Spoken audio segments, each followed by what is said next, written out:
With like the events that occurred before break, like it was kind of scary, but no one really cared about it. Like, I mean, was walking down the halls and like people talk about it, but like everyone's like, oh yeah, you know, it's just another shooting that could happen. At the end of the day, it just kind of rolled over. Honestly, I think what disturbed me most was how undisturbed everyone else seemed to be.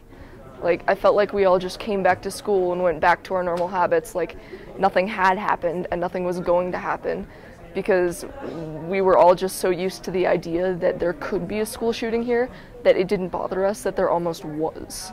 Yeah, I think it's scary that that it's almost an acceptable norm that on any given day it could. You know, and early on back in the day, the occurrences were so rare and you know, Columbine being so extreme that it was just such a shocking thing to everybody. Shocking beyond belief, and how could this happen? Well, I don't get that feel that much anymore, that it's shocking beyond belief.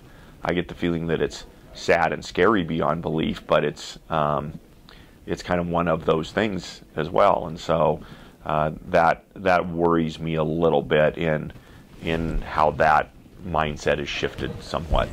And I think every instance, whether it's, you know, 3 miles down the road or anywhere in the country, it just chips away a little bit at people's trust, and it chips away a little bit at people's confidence that there is a safe place. I think one of the most unfortunate byproducts of this increase of violent acts in our country and around the world is that people do get desensitized to it. One of the things we know psychologically is the more you're exposed to something, the less effective it is on your brain and in your mind and in your thoughts and in your responses. So I think the more violence we see, it does become, in a sense, a new normal. And I think that's really unfortunate, because these are terrible things that should never become normal. I think a young person should not be thinking of that. It should not be part of their world.